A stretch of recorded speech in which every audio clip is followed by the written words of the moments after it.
প্রিয় ছাত্রছাত্রীরা, ইতিহাস ক্লাস 9 ষষ্ঠ অধ্যায় থেকে কয়েকটি এমসিকিউ এবং এসিকিউ প্রশ্ন।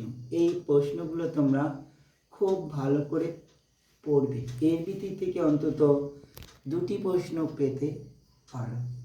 প্রথম প্রশ্ন, নাৎসি দলের মুখপত্রের নাম কি? উত্তর, পিপলস অবজারভার। দ্বিতীয় বিশ্বযুদ্ধের প্রত্যক্ষ কারণ কি ছিল? দ্বিতীয় বিশ্বযুদ্ধের প্রত্যক্ষ কারণ হচ্ছে জার্মান কর্তৃক পোল্যান্ড আক্রমণ 1939 খ্রিস্টাব্দে 1 সেপ্টেম্বর। মুসোলিনির শেষ পরিণতি কি হয়েছিল? 1945 খ্রিস্টাব্দে মুসোলিনি ইতালির প্রতিরোধ বাহিনীর হাতে ধৃত এবং নিহত হন।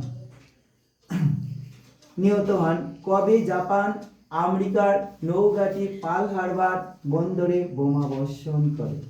উত্তর, 1941 খ্রিস্টাব্দের 7 ডিসেম্বর। মরুভূমির শ্রীগাল নামে কাকে অভিহিত করা হতো? উত্তর, হিটলারের সেনাপতি রমেলকে। তো ভিডিওটি ভালো লাগলে তোমরা সাবস্ক্রাইব, শেয়ার এবং অবশ্যই লাইক করবে। ধন্যবাদ।